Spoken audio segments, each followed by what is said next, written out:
तुम्हें भी सिर्फ मेरा शरीर ही चाहिए ना ब्राह्मण?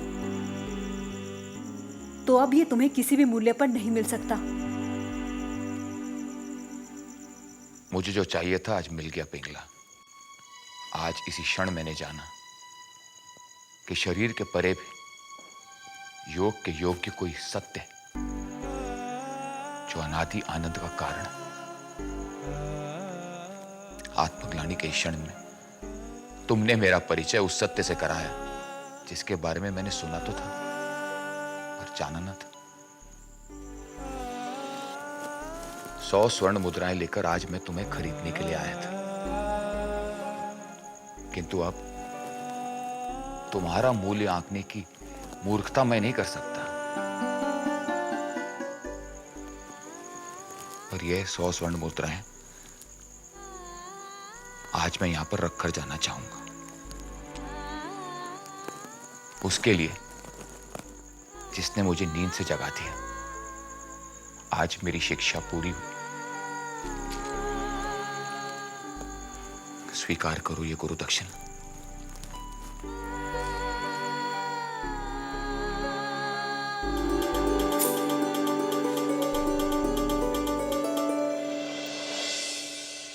आचार्य स्थूलीभद्र को एक गणिका में भी गुरु मिल गया।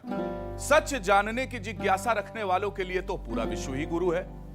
विश्वम गुरुर मम, जैसे अवधूत दत्तात्रेय के 24 गुरु। सूत्रधार, मैंने तो सुना था कि गुरु वह होता है जो अक्षर ज्ञान देता है। तुम तो पूरे विश्व को गुरु कह रहे हो। नहीं नटी, जीवन की पाठशाला में जिससे भी कुछ सीखा वह गुरु होता है। जो भी अज्ञान का अंधकार दूर कर दे वह गुरु होता है। आत्मज्ञान देने वाला सदगुरु एक होता है, पर गुरु अनेक हो सकते हैं, जैसे अवधूत दत्तात्रेय के 24 गुरु। सूत्रधार, तो फिर मुझे जल्दी बताओ, अवधूत दत्तात्रेय के 24 गुरु। तो वह देखो, महाराज ययाति के पुत्र यदु जीवन से निराश हो एक गुरु की तलाश में निकल पड़े हैं। क्या करना है इन आभूषणों का, जब इस संसार का मेरे लिए कोई अर्थ ही नहीं। ये आभूषण भी तो बंधन ही हैं। इसे फेंकने से क्या होगा? फेंकना है तो अविद्या को फेंक। कौन है आप? कौन हूं मैं? मैं एक अवधूत हूं। अवधूत? वह जिसने उन सभी बंधनों को छोड़ दिया जो नाशवान और क्षणिक हैं? वह जो अविद्या को छोड़ आत्मा के आनंद में अवस्थित रहता है?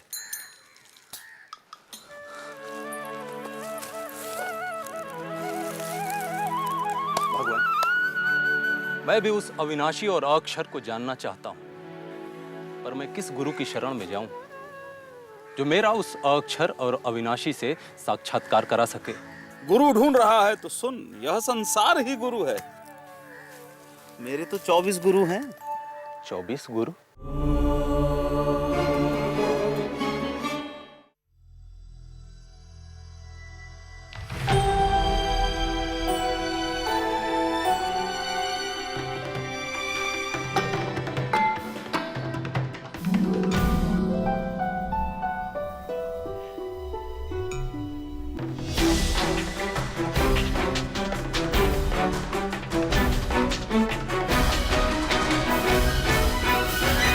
Aditya Birla Group, taking India to the world. पापा, आप? राजेश ने दूसरी फैक्ट्री शुरू की है ना, रोज लेट आता है। फिर भी क्यों? वो हमारे लिए भी तो कितना करता है।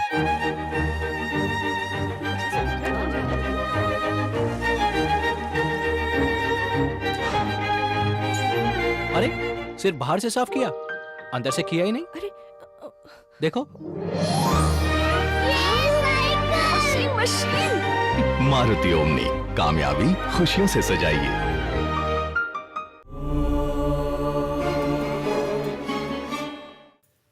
यदु, यह धरती सभी को धारण करती है, सभी को समान रूप से आधार देती है। सभी को समान रूप से स्वीकार करो, यह मैंने धरती से सीखा। वायु मेरी दूसरी गुरु है। वायु से मैंने जाना कि साधक को वायु की तरह अच्छे और बुरे से अप्रभावित रहना चाहिए। आकाश मेरे तीसरे गुरु हैं। आकाश से मैंने जाना कि आत्मा आकाश की तरह सर्वव्यापी है, सबसे अप्रभावित, निराकार निर्विकार अपनी उसी अवस्था में रहता है। मेरी चौथी गुरु है आग। आग हर आहार ग्रहण करती है, हर समिधा ग्रहण करती है और उसे भस्म कर पवित्र कर देती है।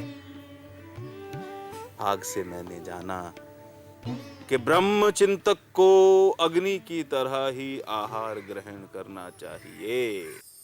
सूर्य मेरा पांचवा गुरु है। जिस प्रकार सूर्य की छाया अलग अलग पात्रों के जल में अलग अलग दिखाई देती है, उसी प्रकार यह सारी सृष्टि उसी एक आत्मा की विभिन्न छायाएं हैं। मेरा छठा गुरु कबूतर है। एक बार मैंने देखा शिकारी के बिछाए जाल में कबूतरों के बच्चे फंस गए हैं। कुछ देर बाद उन्हें छुड़ाने के लिए घोंसले में लौटी उनकी मां भी जाल में फंस गई। उन कबूतरों से मैंने जाना कि किस प्रकार मोह विनाश को आमंत्रण देता है। अजगर मेरा सातवां गुरु है यदु। जिस प्रकार अजगर अपने शिकार की तलाश में यहां वहां नहीं भटकता, वैसे ही ज्ञान की अभिलाषा रखने वाले को सुख के पीछे यहां वहां नहीं भटकना चाहिए। समुद्र मेरा आठवां गुरु है। जिस प्रकार समुद्र अपनी मर्यादा का उल्लंघन नहीं करता, वैसे ही बुद्धिमान को अपनी नैतिक मर्यादा का उल्लंघन नहीं करना चाहिए। मेरा नौवां गुरु पतंगा है। पतंगा मूर्ख व्यक्ति इंद्रियों के सुखों की आग में कूद स्वयं को भस्म कर देता है, परंतु बुद्धिमान व्यक्ति ज्ञान की अग्नि में कूद अपने अज्ञान का नाश कर सीमित से असीमित हो जाते हैं। मेरा 10वां गुरु है गज। कौन? हाथी। हाँ? हाथी के शिकारी हाथी को पकड़ने के लिए नकली हथनी बनाते हैं या पालतू हथनी का प्रयोग करते हैं ताकि वे हाथी को लुभा सकें। साधक को काम के आवेग से दूर रहना चाहिए, यह मैंने हाथी से सीखा। मेरा 11वां गुरु शहद इकट्ठा करने वाला मधुहा।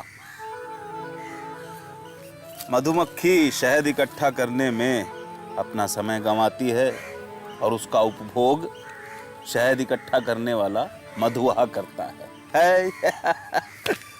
इसलिए समय साधनों को एकत्र करने में नहीं, स्वयं को समझने में खर्च करना चाहिए। मछली मेरी 12वीं गुरु है यदु।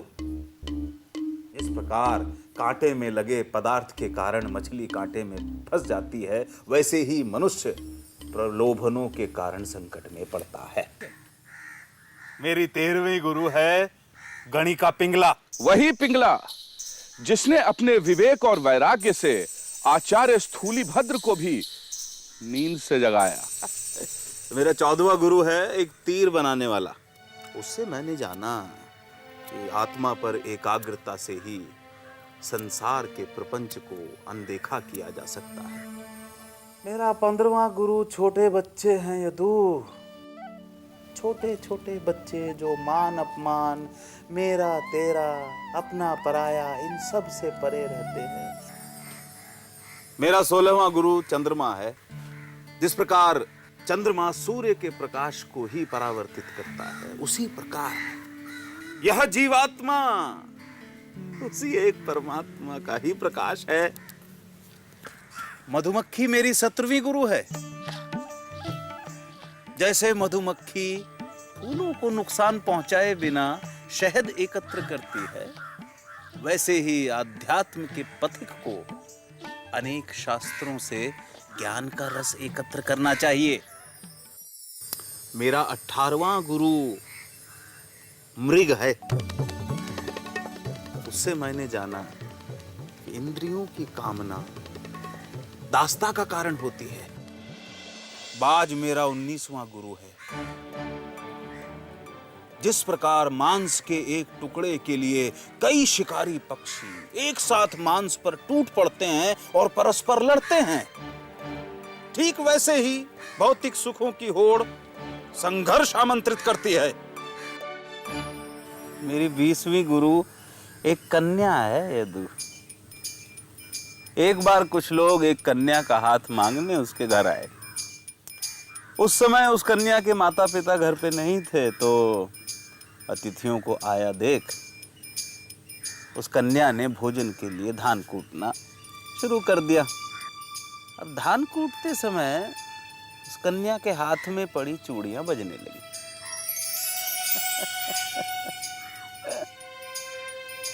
चूड़ियों की खनकने की ध्वनि से अतिथियों को परेशानी न हो, इसलिए उसने दोनों हाथों में एक एक चूड़ी रख बाकी चूड़ियां उतार दी। इस घटना से मैंने जाना कि दूसरे के होने से स्वर शब्द खटकने लगते हैं, बजने लगते हैं। इसलिए साधक को अकेले रहना चाहिए। सर्प मेरा 21वां गुरु है यदु।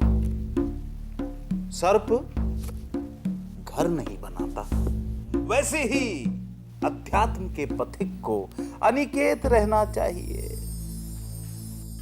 मकड़ी मेरी 22वीं गुरु है। हैं? जैसे मकड़ी अपने जाल की रचना करती है, उसमें विचरण करती है और अंत में उसे ही निगल लेती है, वैसे ही आत्मा अपने संसार की रचना करता है, उसमें विचरण करता है और अंत में यह संसार उसी में विलीन हो जाता है। यदु इल्ली मेरी 23वीं गुरु है। इल्ली लगातार भ्रमर की ओर देखती रहती है। यह निरंतर भ्रमर की ओर ध्यान इल्ली को भ्रमर में परिवर्तित कर देता है। गुरु और शिष्य की चेतना का यह संबंध मेरा 23वां गुरु है। मेरा 24वां गुरु जल है। जल सबकी प्यास बुझाता है। मनुष्य, पशु पक्षी, पेड़ पौधे सभी को जीवित रखता है और हमेशा सबसे निचली जगह पर रहता है, हैं? वैसे ही बुद्धिमान को भी हमेशा सबसे नगण्य स्थान ग्रहण करना चाहिए।